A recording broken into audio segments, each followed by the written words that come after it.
of tennis parents. Why are you so difficult to deal?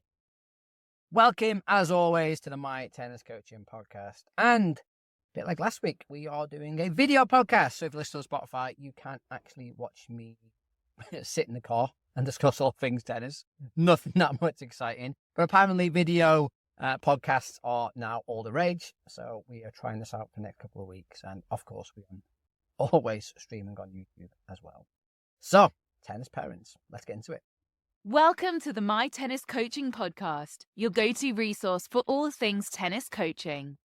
Your host is Steve Whelan. Here, we dive deep into ecological dynamics and constraint-led coaching practices. Whether you're a seasoned coach or just starting out, this podcast is designed to build your confidence, expand your knowledge, and refine your techniques. Join me as we challenge traditional methods, explore player-centered approaches, and transform your coaching experience. Let's take your coaching game to the next level together. Stay tuned for insightful discussions and practical tips that will make a real difference on and off the court. This week, I was very fortunate to deliver two national governing body coach forums in Cambridge and Middlesex. And part of the forum, the off-court part, was to discuss tennis parents and some really interesting debates on parents, parent education, challenges working with parents, and we discussed some solutions as well. So for in today's podcast, probably just share 3 of my solutions that I put forward to the coaches on sort of how I've been able to build relationships with parents. And I think we've got to be careful how we phrase this. It's not managing parents, it's relationship building. Most tennis parents want one thing: what's best for their child. The children only want one thing: to please mum or dad or nan or granddad, whoever the parent may be. And I think we need to understand that straight away. I think sometimes, especially here in the UK, we see parents as just a pain. We just see them as the bank. They just pay the bills. They just bring the kid to the session and take the kid away. And they're much more important than that. The most important voice in a child's life is the parent. And sometimes when we have a rocky relationship with a parent, if a parent is not backing up our messaging or they're saying something counterproductive to our messaging, it brings a lot of conflict in the fire as well, because they want to listen to us because they see us as tennis authority, but they want to listen to the parents as well. So it's really important that we're all singing from the same hymn sheet when working with parents. And the first thing I'd probably just suggest is just communication. Relationship, no matter what type of relationship, whether it be a marriage, whether it be a boyfriend-girlfriend type of relationship, or just a friendship, it breaks down if there's no communication. Like, I've got friends who I grew up with, I would consider at the time some of my best friends. I no longer speak to them. So there's no communication there, therefore there's no relationship there. They're not my friends no more. My best friend and my best friends, who I still are in contact with, there's the word, contact. There's constant communication with my friendships. And same with like any other relationship, you've got to communicate. I understand that tennis coaches find it difficult to communicate with parents just because of the nature of the job. We see so many players per week. Like, if you think about your tennis program, my most successful tennis program had over 250 players on it. That's a lot of players. That's a lot of parents. Like, how am I meant to communicate with those parents all the time? We also think about the nature of lessons. Lessons generally will run 45 minutes to an hour. Once one lesson finishes, the next lesson starts. Therefore, you're constantly just churning over players and you don't have a lot of contact time with parents. And some clubs are pretty good with things like newsletters and emails and websites and stuff like that. But you have to understand that we are in 2024 now. The modern world is pretty quick. Email open rates are less than 50%. 50% is a good email open rate. So your messaging a lot of the time gets lost. And things like reports, end of term reports, which we'll touch upon a little bit today, like those things take a lot of time. Imagine writing reports to 250 players. So time is an issue. So tip number 1 for tennis coaches, if you're running an hour session, just run 50 minutes. or 55 minutes. And make it quite clear to parents that the session is an hour, but the last 5 or 10 minutes is a debrief time or an opportunity for the parents to come on and ask questions. And I've done this quite successfully now at the vast majority of my tennis clubs. We used to call it the 5-minute rule. So lessons were 55 minutes, and the last 5 minutes, parents were invited to come on, sign the kids out or pick the kids up, but they had that time to ask questions as well. And what I found was parents respected that time. And it was made pretty clear, if it's a quick question that will take 30, 60 seconds to answer, then that's a perfect time. If you need a bit more time, then you can book in a meeting. But that time at the end is key. And that's when I would sort of do a debrief to the parents of what we worked on that week, what we found, what we explored, what success we had and what challenges we had. And I'll get the players to feedback as well. And the players, rather than saying, well, Steve did this well and Steve didn't do that well, the players would feedback what they believed they did well and what they believed they could do a little bit better. So that time at the end is so important because, again, it just gives the opportunity for communication. And that's much more impactful than an email or a WhatsApp message saying this is what we did today and this is what we worked on. Again, it's a bit more personal because people want that interaction. It's relationship building. So that's tip number 1. Build in some time within your lessons to allow parents on court and ask questions and maybe bring some challenge to some of the stuff they're seeing, because then you can explain why you're doing the crazy constraint-led games. So that's number 1. Number 2 is messaging. So emails and text messages. And we are now, as tennis coaches, stuck on our phones. We're sending WhatsApp messages. We're sending text messages. I mentioned before, email open rates. About 50% is a really good open rate. So less than half your players will be opening your emails. So you spend hours and hours writing these email reports or these email syllabuses. And the vast majority of parents, 1, they haven't got time to consume the information. 2, they may not actually fully appreciate or understand the information either. So they may not see it or they may not understand it. And it's quite cold as well. There's lots of research done now within social media advertising. If you put a status up and it's text-based, not many people will stop and read it. If you put a picture up, a few more people will look at the picture, but may not notice the text at the top. If you put a video on, you're more likely to stop the scroll, as they say on social media. You're more likely to get attention and people are more likely to watch it.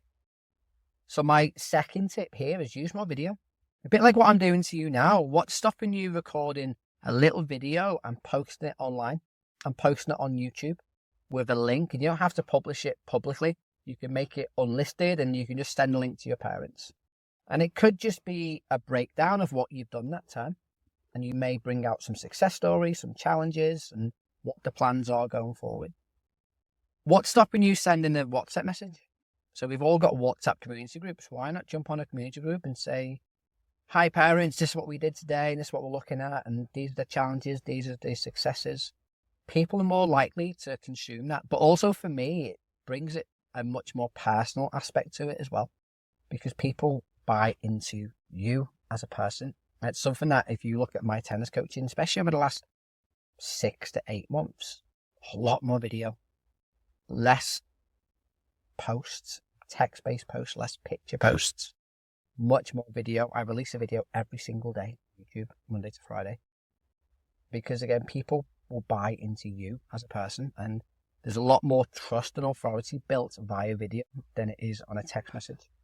So it doesn't take that long to send a little WhatsApp message or a text message, a video message on WhatsApp to your parents and just say, hey Steve, this is what we did today.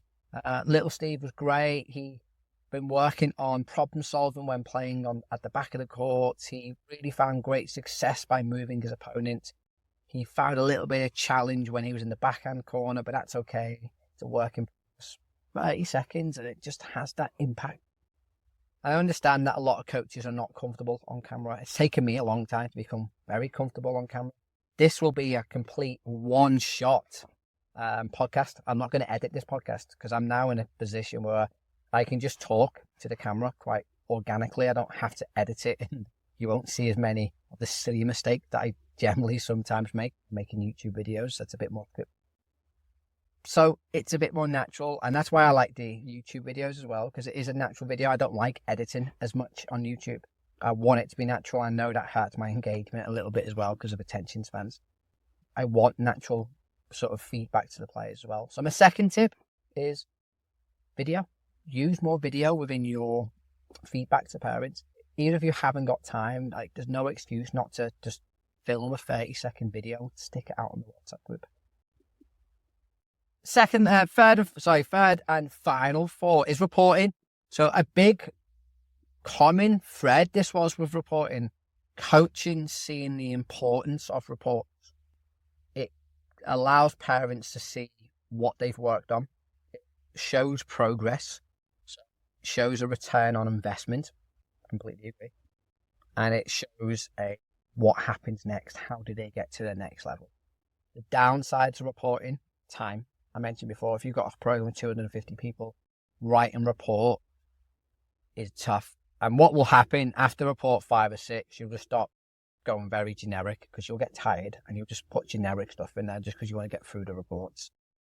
My challenge on reports is twofold. Number one, it's a snapshot in time. And does it really paint a clear picture of the progress made or where the player is? No, because learning's not linear. Secondly, we're never truly honest in those reports. And it can go one way or the other. We can build players up because we want to keep them in the program. Or we don't want to say how much a player is struggling in case we lose him. So we always pitch it somewhere in the middle. So they're not really that impactful reports. So the third suggestion, which I put forward to Cambridge, and one that I've tried out recently with my players, the players write the report. Why has it got to be us as coaches who write it? Why do we have to be the authority and the judge, jury, and not so executioner? But why do we have to write the reports?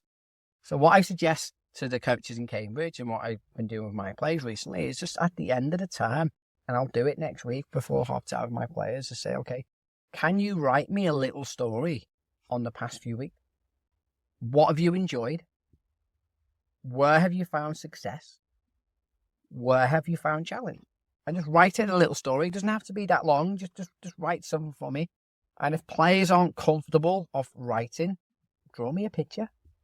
Draw me a picture. Do something creative. It can be whatever you want, as long as it shows me that you've done a little bit of reflection. Now, that's more powerful for two reasons. Number one, brings ownership and accountability to the players. They're taking ownership of their own development, how it should be. Secondly, it's going to give me a big insight to what the player enjoys, what they found or they believe they were successful with, and what they find tough as well. And that's much more powerful than just me seeing it from my lens. And third and foremost, it's very creative and it gets the players to start to reflect. And you can do this with your tots. Like, just draw me a picture. Draw me a picture of what tennis means to you. Draw me a picture of your best tennis memory over the past couple of weeks. You can get as creative and stuff, and with the older ones, you may have to prompt them a little bit as well. And yes, there's going to be a little bit of making stuff up, and they're going to sort of say they're really good at certain things and possibly find them challenging, but that's okay. And that's really more impactful, and then the parents can see that as well. And you may prompt it and say, well, this term we've worked on confidence when serving. So you may give them a prompt and sort of how to write it out. You may give them some questions maybe to write in and around it as well. And that's where you can tailor it around. But that's the third. I think the third thing I'd recommend the players do some reporting as well. So 3 things that you can do today to improve your relationship with parents. Number 1, give them some time. Let them have some time. And I like the idea at the end of the session because it's fresh. It's not jumping into anyone else's time. So you're not rolling into the next, or you're not giving the parents time outside of your lesson time. So that last 5-10 minutes is absolutely key. Secondly, use video more. Use video. It takes a couple of seconds to film a little video, ping it on a WhatsApp, put a video on YouTube, send a link out, makes it more personal, makes it higher in value, makes people think you take an interest in them, and that's huge in any business. And third and foremost, reporting is important because it gives players an idea, a snapshot, a little bit of goal setting, but let the players do it. Let the players come up with the ideas of where they believe they've had success, what they've enjoyed, and where they need to improve. I've got a couple more forums coming up. I'm in Portsmouth next week, home forum the week after in Batchwood. Then I've got Heston, and then I've got Bedfordshire as well. So I've got four forums to go. So I'm interested to get some more insights from tennis coaches in terms of the challenges answered when working with parents. Obviously, our feedback onto the podcast and the YouTube channel, my findings. As always, please check out mytenniscoaching.com. We have a brand new coaching course releasing on the 1st of November. From drills to skills, it's going to help you bridge the gap from the practice court to the match court by using constraint-led coaching. I'm going to give you an introduction into constraint-led coaching, what constraints really are and what they're not. Lots of video opportunities to see constraints in action. There's going to be opportunities for you to take action and bring constraint-led coaching onto your court in the evenings after watching the webinars, and there's some peer-to-peer learning as well. Check out the link in the description now where you can get some early access and 50% off at the time of recording. And yeah, we're trying to bring more constraint-led coaching into your coaching programs, make more and better players, therefore making you a more successful tennis coach. Watch the video on the screen now. Check out mytenniscoaching.com. And until next week's video podcast, have a great week and build those relationships up with the parents. Thank you for tuning in to the My Tennis Coaching Podcast. If you enjoyed today's episode, be sure to subscribe so you never miss an update. Your support helps us bring more insightful discussions and valuable tips to enhancing your coaching journey. Don't forget to follow us on Instagram at My Tennis Coaching for daily inspiration, coaching advice, and behind-the-scenes content. Stay connected, stay inspired, and keep pushing the boundaries of your coaching skills. Until next time, keep fostering growth, innovation, and excellence on and off the court. See you in the next episode.